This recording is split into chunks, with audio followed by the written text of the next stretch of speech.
La llamada democracia de los acuerdos, digamos, el mecanismo que se instaló a partir del restablecimiento, la recuperación de la democracia, con dos bloques, además uno de ellos, el de la derecha, digamos, anclado con algunas prerrogativas como senadores designados, etcétera, etcétera, sistema binominal, pero que después, lo favorecía. Pero después sistema binominal que empezó a favorecer a la concertación en su momento, estableció una manera de hacer política, una manera de entender además la ocupación de los cargos públicos, que básicamente significó una negociación a dos bandas, porque eran las dos bandas que existían, ¿no es cierto? Y eso generó no una tradición, sino un mecanismo incluso de negociación que se extendía a otras áreas y por lo tanto donde el equilibrio incluso se alcanzaba no en los puestos relevantes, sino incluso, digamos, el fiel de la balanza estaba incidido por lo que también allá en el extremo, en alguna repartición pública de regiones, también pesaba. ¿Por qué decimos esto? Bueno, porque hoy día el panorama es distinto.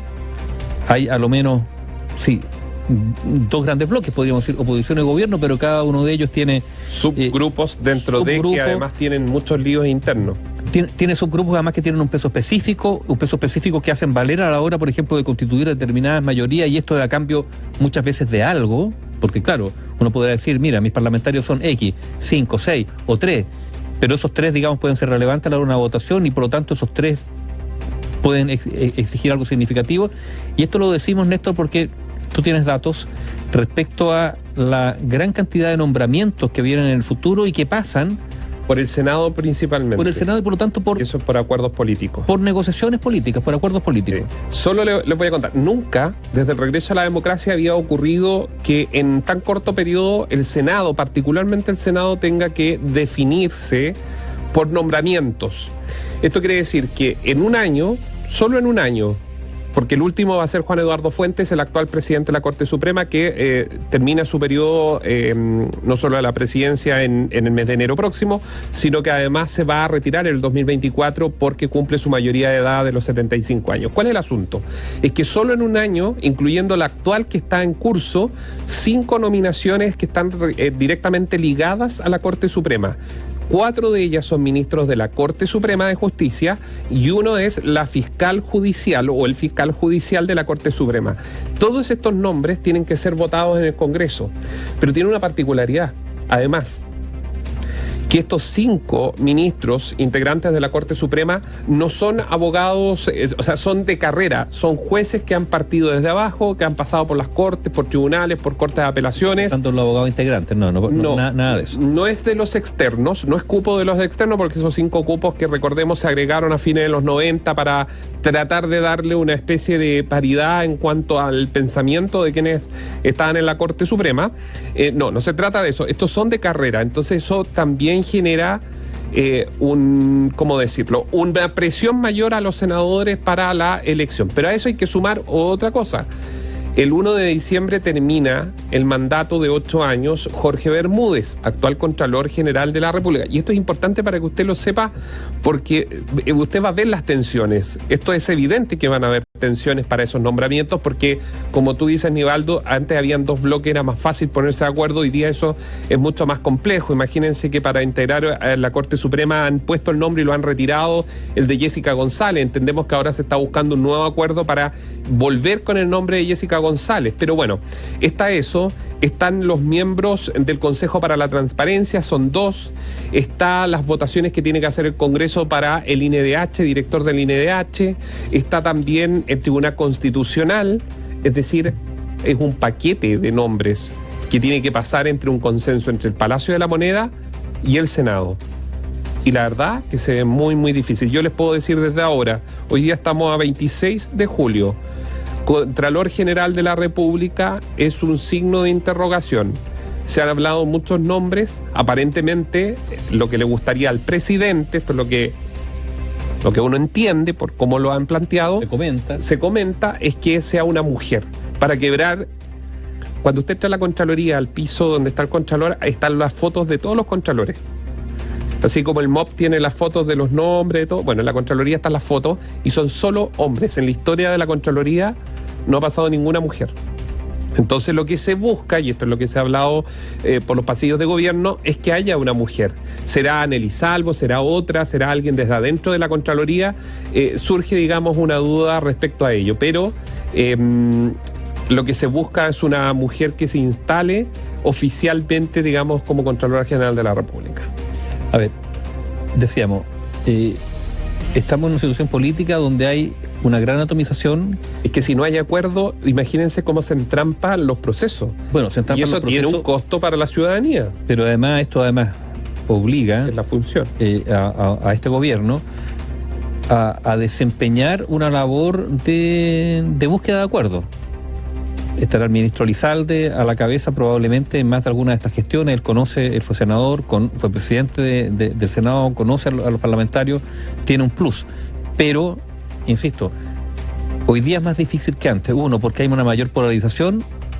Dos, porque hay una mayor atomización en el mundo político y por lo tanto donde sumar voluntades ya no es tan fácil, ya no hay alineamientos tan gruesos como existió anteriormente. Yo quiero además mencionar que no es fácil. Piensen nomás lo que está ocurriendo, por ejemplo, hoy día en España, ¿no es cierto? En España hubo elecciones parlamentarias, el Partido Popular de la derecha no alcanza a sumar mayoría, a pesar de que fue el partido más votado, y por lo tanto el actual jefe de gobierno, Pedro González, del Partido Socialista, podría alcanzar una mayoría. ¿Pero a cambio de qué? No fue el partido más votado, así que tiene que buscar socios y termina buscando socios en algunos nacionalismos catalanes o de otro tipo, y eso siempre a cambio de algo. Y la cobrada puede ser muy alto. Y en una negociación como las que vienen ahora por parte del Ejecutivo, también eso se hará valer. O sea, hay que pensar que el peso específico que pueda tener alguna colectividad en el Congreso, por el valor de pocos votos para formar una mayoría, puede ser a cambio de algo grande. Y por eso hay que estar muy, muy atentos a los eventuales liderazgos que surjan en estas negociaciones que tendrá que emprender el Ejecutivo para buscar consenso en torno a estos cargos que hay que llenar. Y de todos estos cargos, no es menor, obviamente, la Corte Suprema, particularmente la Corte Suprema, pero si usted piensa, el próximo Contralor, que va a durar 8 años... Es muy importante. Es tal vez uno de los más relevantes. Que digamos desde el punto de vista del proceso que está viviendo el país y de la necesidad de...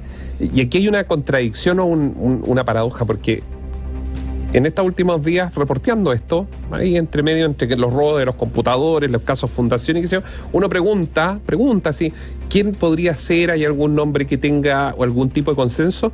Y hay algo en la política que siempre se ha dado y que con este gobierno continúa, digamos, que es ¿quién da garantías? Y cuando uno les pregunta en privado, bueno, pero ¿qué son las garantías? Y hay distintos tipos de respuestas. Está desde la respuesta de que la Contraloría es el único órgano del Estado donde desde el portero, lo hemos dicho acá, lo ha dicho Tomás, Nivaldo, desde donde el portero, el conductor del auto, todos son funcionarios de confianza del Contralor, excepto la subcontralora. Sí. Que eso lo determinó la Corte Suprema en un 5-0. Después de un enfrentamiento entre Contralor y Subcontralor. Pero es el único organismo. Entonces, digámoslo así, yo sé que a Jorge Bermúdez puede no gustarle, pero es un pequeño reino. Claro, porque todos dependan de él. Digamos. Claro, él decide si el portero está o no está. Que se hizo a partir de la argumentación de que como esta persona efectivamente tenía la capacidad final de fiscalizar, digamos, a todo el Estado, tenía que tener una autonomía plena. Ahora, o sea, cuando se entiende plena, digamos, que el poder político no tuviese ni siquiera injerencia, como tú dices, en la designación del portero. Ya, y aquí es donde hay que estar muy atento porque hay nombres que empiezan a surgir, lo hemos hablado con algunas personas, pero que no tienen un consenso relevante del presidente. Pero uno de ellos, por ejemplo, es Miguel Landeros. ¿Quién es Miguel Landeros? Es el secretario general de la Cámara de Diputados. Se lo digo en fácil, él es una especie de figura. Si un diputado tiene problemas, sea republicano o sea comunista, esto da lo mismo, Miguel Landeros es el hombre. Si hay algún diputado que tiene algún conflicto, Miguel Landeros es el hombre. Si alguien, cuando recién llegan los diputados el 11 de marzo, cuando asumen, vienen con muchas ganas y todo, el que les marca los límites es Miguel Landeros. Es decir, si fuese una figura paternalista sería un padre. Claro, pero también... Al cual todos llevan y le piden los favores y las necesidades. Pero también una persona que conoce muchos secretos de la vida parlamentaria. A eso voy. Y muchos secretos, cuando hablamos de la vida parlamentaria, también de la vida privada de los parlamentarios. Y él ha hecho llamados telefónicos diciendo podría estar disponible. Eso es lo que han transmitido personas que han recibido ese llamado. Incluso en el Senado han dado llamando. Pero yo hago una pregunta al aire. No sé si Landeros la contestará, digamos. En todas estas gestiones que podríamos decir diplomáticas, yo le voy a poner un nombre, vaticanas, jesuíticas de Landeros, en el sentido, digamos, de ubícate acá, dijiste esto. ¿Landeros se ha enterado de algún, por ejemplo, hecho que debió haber denunciado y que no lo hizo? Es una buena pregunta. Por lo buen tipo que es Landeros, digo yo. Lo más cerca de esa respuesta es cuando se conocieron estos famosos informes, ¿se acuerdan ustedes? Que era 1 millón de pesos, 2 millones de pesos, y se generó un documento desde la Secretaría que decía que era muy poco el monto y que probablemente fue un error más bien de concepto, como que alguien no fue tan prolijo o... Néstor, no cumplió con los estándares que la Cámara pedía. Ese fue como la respuesta. Landeros respaldó. Estamos hablando de Landeros, no hay para qué hablar de Landeros, pero pregunto, ¿Landeros respaldó la decisión del Senado? El presidente lo conoce también muy bien, pues fue diputado. Está bien, pero ¿Landeros respaldó la decisión del Senado de no hacer públicas, por ejemplo, la asesoría?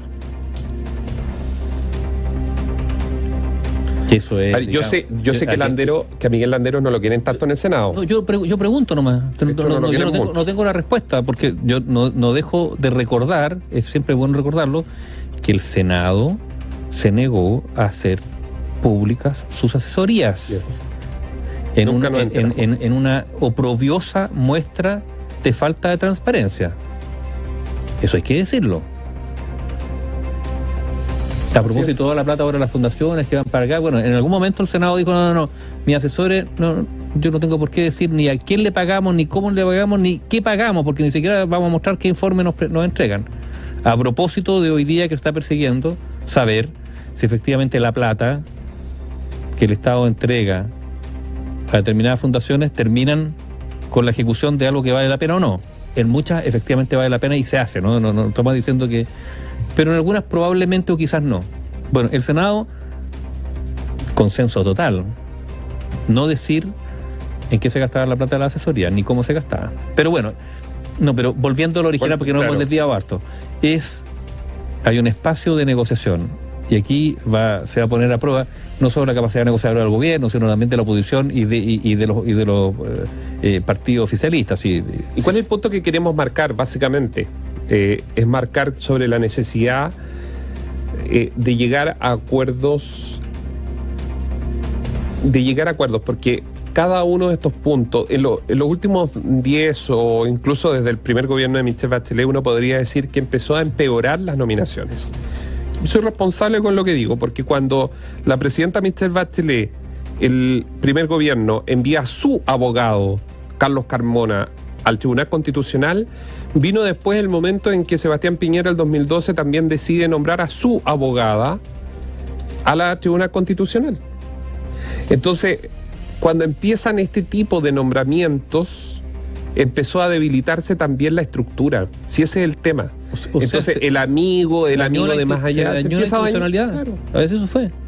Porque alguien me puede decir, sí, pero porque esto me lo han dicho, esto es más de una oportunidad, ha sido tema, y dicen, pero mire, estaba Mario, el Peta Fernández, Mario Fernández. Pero Mario Fernández fue ministro después volvió a ser ministro del Interior y entre medio estuvo... Sí, pero es que Mario Fernández tiene un tremendo currículum en materia constitucional. Ha escrito libros, la vida de, como le dicen cariñosamente los políticos, el Peta Fernández, su vida ha estado vinculada entre el aula y la política. Pero aquí hay señores que ni siquiera han ido a un tribunal, entonces los nombraron o la nombraron en el Tribunal Constitucional sin entender el daño que eso finalmente generó entre declaraciones. Es lo mismo que ha pasado en la Corte Suprema, donde no se pueden comparar ciertos abogados que han ingresado a la Corte Suprema, algunos que han escrito libros, y hay otros que ni siquiera han integrado salas previas a esta nominación. Entonces han sido 100% o principalmente políticas. Entonces, pues no nos quejemos. Y a eso es lo que yo estoy apuntando, a la necesidad de que la clase política entienda que el respeto a las instituciones tiene que ir de la mano, que las autoridades guarden pero y resguarden a las instituciones. Claro, tiene que tener, cuando alguien me dice es porque queremos garantía, no, la garantía es para los chilenos de que es una persona que sabe, que ha estudiado, no importa que haya sido incluso diputado, pero que se haya preparado. A veces hay una especie de tentación que ha habido en el último tiempo, identitaria, digamos, de generar a través de las designaciones actos simbólicos, ¿no es cierto? El simbolismo de poner, bueno, pero el problema, lo primero está bien, pero lo primero es que la persona sea competente para ejercer u ocupar, como dicen ahora los ciúticos, digamos, ocupar el cargo, porque una ciutiquería decir ocupar un cargo. Los cargos se ejercen porque hay una responsabilidad detrás de ello. Claro, de repente hay tentaciones. Mira, no hay nada. Algunos dicen que no hay nada más tóxico que el poder. ¿En qué sentido? Que claro, que el poder atrae el poder. Y muchas veces inconscientemente, ni siquiera con mala fe, hay una especie como de inflación que se genera en torno a quien está en el poder, de quererlo más, porque además normalmente hay muchos aduladores en torno que le dora la perdí. Está lleno. Y empiezan a haber todo mecanismo de fiscalización casi como un ataque personal, ¿no es cierto? Sí. Entonces, claro, cuando no están ahí piden transparencia, pero cuando están ahí, mira, en la historia de Chile ha habido muchos presidentes, estoy hablando comienzos del siglo XX, fin del siglo XVIII, hubo más de algún presidente que siempre postuló que el presidencialismo era malo, que había que generar más espacio para el mundo parlamentario, pero una vez que llegaban a ser presidentes se convertían en los más presidencialistas de todos, porque la tentación de tener todas las riendas en la mano es muy grande. A eso les pasa y a más de va a alguno, seguir pasando. Bueno, por eso hay que establecer mecanismos de control, o de freno, o de límite, y usted puede ser presidente, ministro, o lo que sea, pero de ahí para allá sus competencias se reducen drásticamente. ¿Por qué? Justamente para preservar un equilibrio institucional que permite que no se generen espacios de discrecionalidad muy grandes que puedan llevar a eventuales abusos o corrupción. Si eso es, al final. Póngale límite, porque porque tema, no se sabe quién puede llegar ahí. Sí, el tema, solo para terminar, el tema es que el ponerle límite, fue un debate que se hizo también cuando, ¿se acuerdan? Cuando se separaron los consejos, usted antes votaba por alcalde y los que no alcanzaban quedaban como concejales. Se cambia la reforma y se separa a los concejales. ¿Por qué? Porque se les daba una prerrogativa de que los concejales iban a ser muy buenos fiscalizadores del alcalde, por dos razones. Una, por su rol propiamente tal, y segundo, porque podían ser una competencia concreta a la gestión municipal para ayudar, obviamente, en democracia a que haya más opinión y que haya mayor autocontrol entre todos. Pero resulta que en Arica se llevaron al alcalde y los concejales presos en su momento. Estamos llenos de denuncias, investigaciones en el Ministerio Público de municipios contra alcaldes, donde los concejales miraron para el lado, en muchos casos. Ahí obviamente no se puede generalizar, porque de 8 hay 2 que denunciaban, pero los trataban de locos. Esa es la realidad. Entonces, claro, aquí yo creo que es un tema, es mucho más profundo que simplemente levantar los muros, porque no es solo levantar los muros, sino también tiene que haber algo de educación en torno a la gestión pública, para que esto sea beneficioso en realidad para el futuro y para la construcción del Estado.